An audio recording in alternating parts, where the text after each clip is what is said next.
ओम शांति। आज 25 नवंबर 2024 को हम सभी बाबा के अनमोल मधुर महावाक्य सुनेंगे। आज की मुरली में बाबा कहे, बच्चे इस संगम युग में परमात्मा आकर के हम बच्चों को 3 बातों का वर्षा देते हैं। पहला वर्षा शांति का वर्षा। दूसरा बाबा कहे तुम बच्चों को ज्ञान का वर्षा मिलता है। और तीसरा वर्षा है सद्गुणों का। ज्ञान सागर बाप आए हैं हम बच्चों को अमूल्य ज्ञान रत्न देने। तो बाबा कहे इस समय तुम हंस बन करके ज्ञान रूपी रत्न को चुगते हो। दूसरा बाबा कहे बाबा शांति के सागर है और शांति के सागर पिता आकर के शांति की दुनिया की स्थापना करते हैं और हम आत्माएं भी शांत स्वरूप होकर के शांति के सागर बाप के मददगार बनते हैं। तीसरा बाबा कहे बच्चे तुम्हें सद्गुण अपने जीवन में धारण करना है। शिव बाबा से भी गुणों को धारण करना है। श्री कृष्ण के चित्र से, लक्ष्मी नारायण के चित्र से भी सद्गुणों को जीवन में धारण करना है, क्योंकि तभी कैरेक्टर्स अच्छे बनेंगे और श्रेष्ठ कैरेक्टर्स के आधार से ही वो श्रेष्ठ दुनिया में जाने के अधिकार को प्राप्त कर सकते हैं। तो सुनते हैं आज के बाबा के अनमोल मधुर महावाक्य। ओम शांति। मीठे बच्चे, शांति का गुण सबसे बड़ा गुण है, इसलिए शांति से बोलो, अशांति फैलाना बंद करो। आज की मुरली से प्रश्न है, संगम युग पर बाप से बच्चों को कौन सा वर्षा मिलता है? गुणवान बच्चों की निशानियां क्या होगी? उत्तर है, पहला वर्षा मिलता है ज्ञान का, दूसरा शांति का और तीसरा गुणों का। गुणवान बच्चे सदा खुशी में रहेंगे, किसी का अवगुण नहीं देखेंगे, किसकी कंप्लेन नहीं करेंगे। जिसमें अवगुण है उनका संग भी नहीं करेंगे। कोई ने कुछ कहा तो सुना अनसुना कर अपनी मस्ती में रहेंगे। ओम शांति। रूहानी बाप बैठ रूहानी बच्चों को समझाते हैं, एक तो तुमको बाप से ज्ञान का वर्षा मिल रहा है, बाप से भी गुण उठाना है और फिर इन चित्रों से कौन सा चित्र बाबा के सामने रहता था? लक्ष्मी नारायण से भी गुण उठाना है। बाप को कहा जाता है शांति का सागर, तो शांति भी धारण करनी चाहिए। शांति के लिए ही बाप समझाते हैं, एक दो से शांति से बोलो। यह गुण उठाया जाता है। ज्ञान का गुण उठा ही रहे हो, ये नॉलेज पढ़नी है। ये नॉलेज सिर्फ ये विचित्र बाप ही पढ़ाते हैं। विचित्र आत्माएं अर्थात बच्चे पढ़ते हैं। यह है यहाँ की नई खूबी। कौन सी नई खूबी है? विचित्र बाप विचित्र आत्माओं को पढ़ाते हैं, अर्थात जिसका कोई शारीरिक चित्र नहीं है। यह है यहाँ की नई खूबी, जिसको और कोई जानते ही नहीं है। श्री कृष्ण जैसे दैवी गुण भी धारण करने हैं।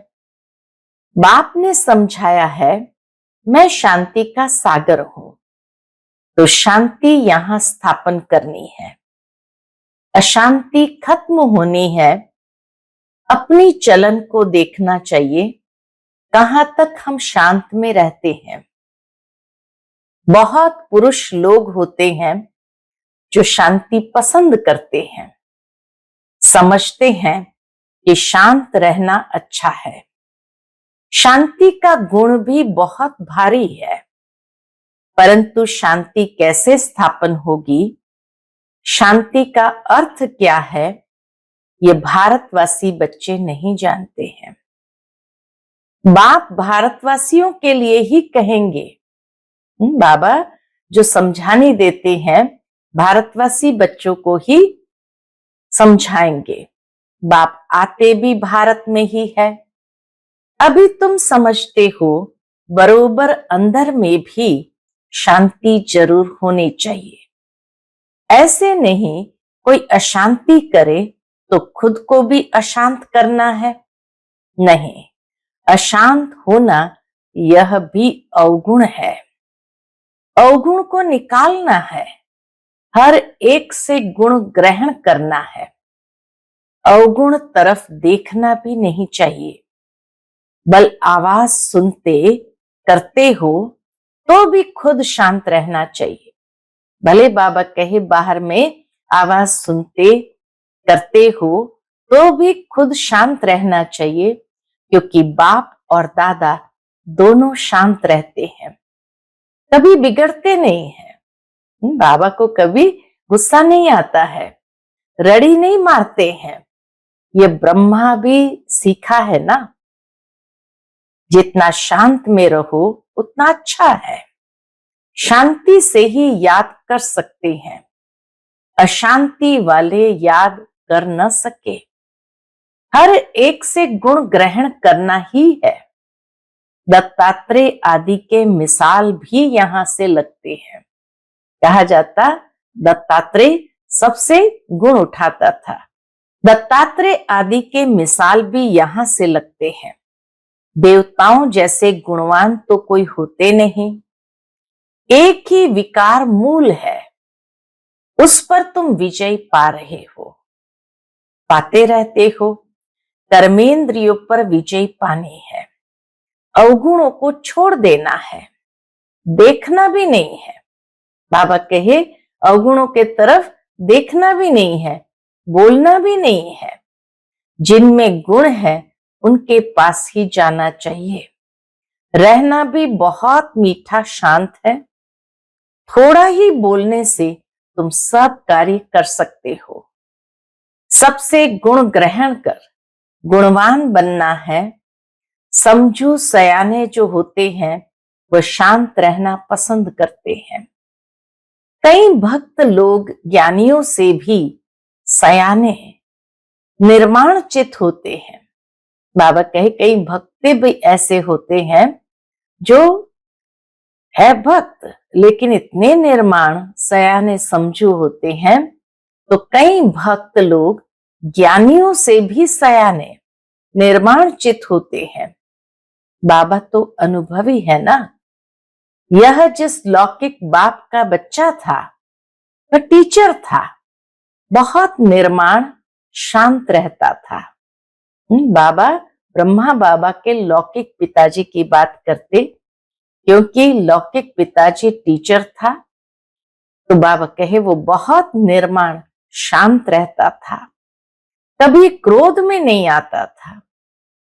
जैसे साधु लोग होते हैं तो उन्हों की महिमा की जाती है, भगवान से मिलने के लिए पुरुषार्थ करते रहते हैं ना। काशी में हरिद्वार में जाकर रहते हैं। बच्चों को बहुत ही शांत और मीठा रहना चाहिए। यहाँ कोई अशांत रहते हैं तो शांति फैलाने के निमित्त नहीं बन सकते। अशांति वाले से बात भी नहीं करनी चाहिए, दूर रहना चाहिए। फर्क है ना, वह बगुले और वह हंस। हंस सारा दिन मोती चुगते रहते हैं, उठते बैठते चलते अपने ज्ञान को सिमरण करते रहो। सारा दिन बुद्धि में यही रहे, इसको कैसे समझाए, बाप का परिचय कैसे दे। बाबा ने समझाया है जो भी बच्चे आते हैं उनसे फॉर्म भरवाया जाता है। सेंटर्स पर जब कोई कोर्स लेने चाहते हैं तो उनसे फॉर्म भराना है। कोर्स नहीं लेना है तो फॉर्म भराने की दरकार नहीं। अगर उसको कोर्स नहीं लेना है तो फॉर्म भराने की दरकार नहीं। फॉर्म भराया ही इसलिए जाता है कि मालूम पड़े इनमें क्या क्या है, क्या समझाना है, क्योंकि दुनिया में तो इन बातों को कोई समझते नहीं है। तो उनका सारा मालूम पड़ता है फॉर्म भरने से। बाप से कोई मिलते हैं तो भी फॉर्म भराना होता है, तो मालूम पड़े क्यों मिलते हैं। कोई भी आते हैं तो उनको हद और बेहद के बाप का परिचय देना है, क्योंकि तुमको बेहद के बाप ने आकर अपना परिचय दिया है, तो तुम फिर औरों को परिचय देते हो। उनका नाम है शिव बाबा।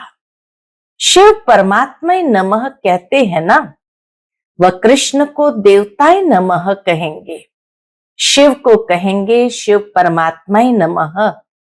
बाप कहते हैं मुझे याद करो तो तुम्हारे पाप कट जाए। मुक्ति, जीवन मुक्ति का वर्षा पाने के लिए पवित्र आत्मा जरूर बनना पड़े। वह है ही पवित्र दुनिया, सतयुग है ही पवित्र दुनिया, जिसको सतो प्रधान दुनिया कहा जाता है। वहां जाना है तो बाप कहते हैं मुझे याद करो। ये तो बहुत सहज है। कोई से भी फॉर्म भरवा कर फिर तुम कोर्स देते हो। पहले फॉर्म भराओ फिर उनको कोर्स दो। एक दिन भराओ फिर समझाओ, फिर फॉर्म भराओ तो मालूम पड़ेगा हमने उनको समझाया वह याद रहा व नहीं। तुम देखेंगे 2 दिन के फॉर्म में फर्क जरूर होगा। झट तुमको मालूम पड़ जाएगा क्या समझा है। हमारी समझाने पर कुछ विचार किया है व नहीं। ये फॉर्म सबके पास होने चाहिए। बाबा मुरली में डायरेक्शन देते हैं, तो बड़े बड़े सेंटर्स को तो झट एक्ट में लाना चाहिए। फॉर्म रखना है, नहीं तो मालूम कैसे पड़े। खुद भी फील करेंगे कल क्या लिखा था, आज क्या लिखता हूं। फॉर्म तो बहुत जरूरी है। उसमें बाबा ने एक बहुत सुंदर प्रश्नावली बनाई थी फॉर्म में कि आपका नाम क्या है, पिता का नाम क्या है, कितने पिता है, इस तरह से, ताकि वो क्या लिखता है उसके आधार से पता चलता है। अलग अलग छपावे तो भी हर्जा नहीं, या तो एक जगह छपाकर सब जगह भेज देवे। बाबा कहे फॉर्म को एक जगह छपाकर सब तरफ भेज देवे। यह है दूसरों का कल्याण करना। तुम बच्चे यहां आए हो इसलिए देवी देवता बनने। देवता अक्षर बहुत उच्च है। दैवी गुण धारण करने वाले को देवता कहा जाता है। अभी तुम दैवी गुण धारण कर रहे हो, तो जहां प्रदर्शनी व म्यूजियम होते हैं वहां ये फॉर्म बहुत होने चाहिए, तो मालूम पड़े कैसी अवस्था है। समझकर फिर समझाना पड़े। बच्चों को तो सदैव गुण ही वर्णन करने हैं, अवगुण कभी नहीं। तुम गुणवान बनते हो ना। जिनमें बहुत गुण होंगे वह दूसरों में भी गुण फूंक सकेंगे। बाबा कहे जिनमें बहुत गुण होंगे वह दूसरों में भी गुण फूंक सकेंगे। अवगुण वाले कभी गुण फूंक न सके। बच्चे जानते हैं समय कोई बहुत नहीं रहा है, पुरुषार्थ बहुत करना है। समय के हिसाब से अभी तो पुरुषार्थ बहुत करना है। बाप ने समझाया है, तुम रोज मुसाफरी करते हो, यात्रा करते रहते हो। यह जो गायन है अतीन्द्रिय सुख, गोप गोपियों से पूछो, ये पिछाड़े की बात है। ये गोप गोपियां बाबा कहे अंतिम समय में बाबा के प्यार में लवलीन रहेंगे और साक्षात्कार करते रहेंगे। अभी तो नंबरवार है। कोई तो अंदर में खुशी के गीत गाते रहते हैं, अहो परम पिता परमात्मा हमको मिला है, उनसे हम वर्षा लेते हैं, उनके पास कोई कंप्लेन हो न सके। कोई ने कुछ कहा तो भी सुना अनसुना कर अपनी मस्ती में मस्त रहना चाहिए। कोई भी बीमारी व दुख आदि है तो तुम सिर्फ याद में रहो। शुरू शुरू में 14 साल जब भट्ठी में थे तो किसी को भी बाहर से बुलाते भी नहीं थे। कोई भी बीमारी आदि होती थी तो याद की शक्ति से और घरेलू उपचार से उसको ठीक कर देते थे। यह हिसाब किताब अभी ही चुकतू करना है। फिर तो तुम 21 जन्म फूल बनते हो, वहां दुख की बात नहीं होगी।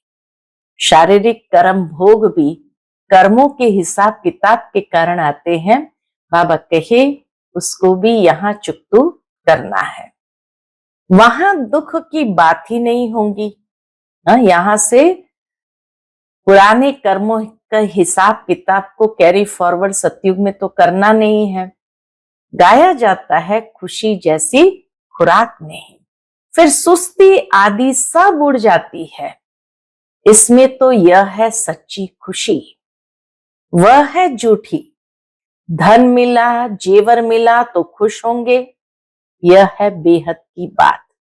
तुमको तो अथाह खुशी में रहना चाहिए। जानते हो हम 21 जन्मों के लिए सदा सुखी रहेंगे। इस स्मृति में रहो हम क्या बनते हैं। बाबा कहने से ही दुख दूर हो जाने चाहिए। यह तो 21 जन्म की खुशी है। अब बाकी थोड़े दिन है, हम जाते हैं अपने सुखधाम। फिर और कुछ भी याद न रहे, ये बाबा अपना अनुभव सुनाते हैं। कितने समाचार आते हैं, खिटखिट चलती है। बाबा को कोई बात का दुख थोड़ी होता है। सुना, अच्छा ये भावी। बाबा ने कोई समाचार सुना, कह देते अच्छा ये भावी। यह तो कुछ भी नहीं है। हम तो कारों के खजाने वाले बनते हैं। अपने से बात करने से खुशी होती है। ऐसे ऐसे बातें करने से भी बाबा कहे बहुत खुशी होती है। बड़ा शांत में रहते हैं, उनका चेहरा भी बहुत खुशनुमा रहेगा। स्कॉलरशिप आदि मिलती है तो चेहरा कितना हर्षित रहता है। तुम भी पुरुषार्थ कर रहे हो इन लक्ष्मी नारायण जैसा हर्षित मुख होने के लिए। इनमें ज्ञान तो नहीं है, तुमको तो ज्ञान भी है तो खुशी रहनी चाहिए, हर्षित पना भी होना चाहिए। इन देवताओं से तुम बहुत ऊंच हो। ज्ञान सागर बाप हमको कितना उच्च ज्ञान देते हैं। अविनाशी ज्ञान रत्नों की लॉटरी मिल रही है तो कितना खुश रहना चाहिए। यह तुम्हारा जन्म हीरे जैसा गाया जाता है। नॉलेजफुल बाप को ही कहा जाता है, इन देवताओं को नहीं कहा जाता। तुम ब्राह्मण ही नॉलेजफुल हो तो तुमको नॉलेज की खुशी रहती है। एक तो बाप मिलने की खुशी होती है, सिवाय तुम्हारे इसको खुशी हो न सके। भक्ति मार्ग में हड्डी सुख नहीं रहता है। भक्ति मार्ग का है आर्टिफिशियल अल्पकाल का सुख। उनका तो नाम ही है स्वर्ग, सुखधाम, हेवन। वहां अपार सुख, यहाँ अपार दुख। अभी बच्चों को मालूम पड़ता है रावण राज्य में हम कितना छीछी बने हैं। आहिस्ते आहिस्ते नीचे उतरते आए हैं। यह है ही विषय सागर। अब बाप इस विष के सागर से निकाल तुमको क्षीर सागर में ले जाते हैं। बच्चों को यहाँ मीठा बहुत लगता है, फिर भूल जाने से क्या अवस्था हो जाती है। बाप कितना खुशी का पारा चढ़ाते हैं। बाबा कितना खुशी का पारा चढ़ाते हैं। इस ज्ञान अमृत का ही गायन है। ज्ञान अमृत का ग्लास पीते रहना है। यहाँ तुमको बहुत अच्छा नशा चढ़ता है, फिर बाहर जाने से वह नशा कम हो जाता है। बाबा खुद फील करते हैं। यहाँ बच्चों को अच्छी फीलिंग आती है। हम अपने घर जाते हैं। हम बाबा की श्रीमत पर राजधानी स्थापन कर रहे हैं। हम बड़े वॉरियर्स हैं। हम कौन है? हम बड़े वॉरियर्स हैं। ये सब बुद्धि में नॉलेज है जिससे तुम इतना पद पाते हो। पढ़ाते देखो कौन है? बेहद का बाप। पढ़ाते देखो बेहद का बाप।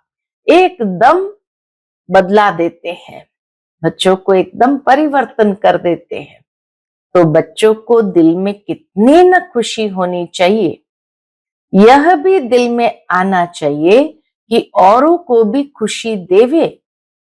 रावण का है श्राप और बाप का मिलता है वर्षा। रावण के श्राप से तुम कितने दुखी अशांत बने हो।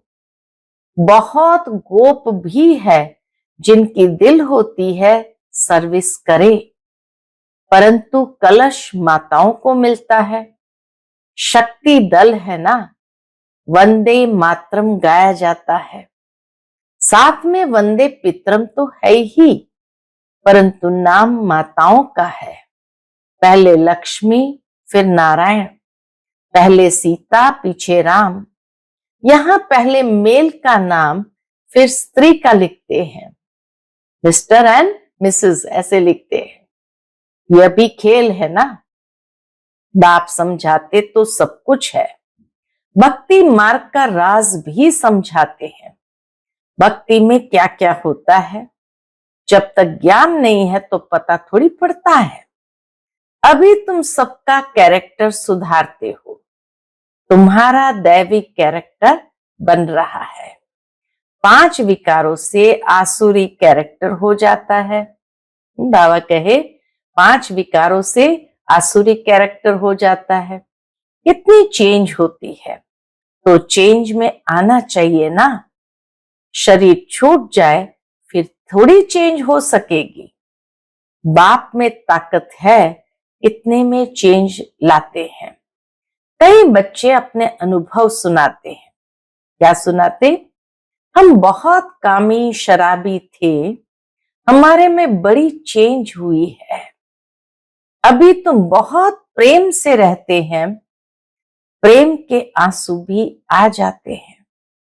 बाप समझाते तो बहुत है, परंतु ये सब बातें क्या होता है, भूल जाते हैं।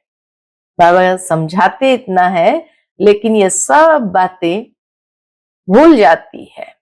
नहीं तो खुशी का पारा चढ़ा रहे, हम बहुतों का कल्याण करें। मनुष्य बहुत दुखी है, उनको रास्ता बतावे। रहम दिल बाबा को इतना रहम आता है। मनुष्य बहुत दुखी है, उनको रास्ता बतावे। समझाने के लिए भी कितनी मेहनत करनी पड़ती है, गाली भी खानी पड़ती है। पहले से ही आवाज है, ये सबको भाई बहन बना देते हैं। अरे भाई बहन का संबंध तो अच्छा है ना। तुम आत्माएं तो भाई भाई हो, परंतु फिर भी जन्म जन्मांतर की दृष्टि जो पक्की हुई है वह टूटती नहीं है। बाबा पास तो बहुत समाचार आते हैं। बाप समझाते हैं, इस छीछी दुनिया से तुम बच्चों की दिल हट जानी चाहिए, गुलगुल बनना चाहिए। कितने ज्ञान सुनकर भी भूल जाते हैं, सारा ज्ञान उड़ जाता है। काम महाशत्रु है ना। बाबा तो बहुत अनुभवी है। इस विकार के पिछाड़ी राजाओं ने अपनी राजाई गंवाई है। काम बहुत खराब है। सब कहते भी है, बाबा ये बहुत कड़ा दुश्मन है, ये काम विकार बहुत कड़ा दुश्मन है। बाप कहते हैं, काम को जीतने से तुम विश्व के मालिक बनेंगे, परंतु काम विकार ऐसा कड़ा है जो प्रतिज्ञा करके भी गिर पड़ते हैं। बहुत मुश्किल से कोई सुधरते हैं। इस समय सारी दुनिया का कैरेक्टर बिगड़ा हुआ है। पावन दुनिया कब थी, कैसे बनी, इन्होंने राज्य भाग्य कैसे पाया, कभी कोई बता न सके। आगे समय आएगा, बाबा की भविष्यवाणी, आगे समय आएगा तुम लोग विलायत आदि में भी जाएंगे, वह भी सुनेंगे पैराडाइज कैसे स्थापन होता है। बाबा कहे वह भी सुनेंगे पैराडाइज कैसे स्थापन होता है। तुम्हारी बुद्धि में ये सब बातें अच्छी रीति है, तो अब तुम्हें यही लात और तात रहनी चाहिए और सब बातें भूल जानी है। अच्छा, बाबा कहे और सब बातें भूल जाओ, बस यही तात और लात लगी रहे कि पैराडाइज कैसे स्थापन होता है। इन बातों को सबको समझाए। अच्छा, मीठे मीठे सिकिलधे बच्चों प्रति माता पिता बाप दादा का याद प्यार और गुड मॉर्निंग। रूहानी बाप की रूहानी बच्चों को नमस्ते। हम सब रूहानी बच्चों की रूहानी माता पिता बाप दादा को याद प्यार, गुड मॉर्निंग और नमस्ते नमस्ते। शुक्रिया बाबा, शुक्रिया। आज की मुरली से धारणा के लिए मुख्य सार है। पहली पॉइंट, उठते बैठते चलते ज्ञान का सिमरण कर मोती चुगने वाला हंस बनना है। सबसे गुण ग्रहण करने हैं, एक दूसरे में गुण ही फूंकने हैं। दूसरी पॉइंट, अपना चेहरा सदा खुशनुमा रखने के लिए अपने आप से बातें करनी है। क्या बातें करेंगे? अहो, हम तो कारों के खजाने के मालिक बनते हैं। ज्ञान सागर बाप द्वारा हमें ज्ञान रत्नों की लॉटरी मिल रही है। आज का बाप दादा द्वारा मधुर वरदान हम बच्चों के प्रति है। अपने टाइटल के स्मृति के साथ समर्थ स्थिति बनाने वाले स्वमानधारी भव। अपने टाइटल की स्मृति के साथ समर्थ स्थिति बनाने वाले संगम युग पर स्वयं बाप अपने बच्चों को श्रेष्ठ टाइटल देते हैं। तो उसी रूहानी नशे में रहो। जैसा टाइटल याद आए वैसी समर्थ स्थिति बनती जाए। जैसे आपका टाइटल है स्वदर्शन चक्रधारी, तो यह स्मृति आते ही पर दर्शन समाप्त हो जाए। स्मृति आते ही हम स्वदर्शन चक्रधारी है, यह स्वमान की स्मृति आने से पर दर्शन समाप्त हो जाता है। स्वदर्शन के आगे माया का गला कट जाए। महावीर हूं, ये टाइटल याद आए तो स्थिति अचल अडोल बन जाए। तो टाइटल की स्मृति के साथ समर्थ स्थिति बनाओ, तब कहेंगे श्रेष्ठ स्वमानधारी। आज का स्लोगन है, भटकती हुई आत्माओं की चाहना पूर्ण करने के लिए परखने की शक्ति को बढ़ाओ। भटकती हुई आत्माओं की चाहना पूर्ण करने के लिए परखने की शक्ति को बढ़ाओ। अच्छा, ओम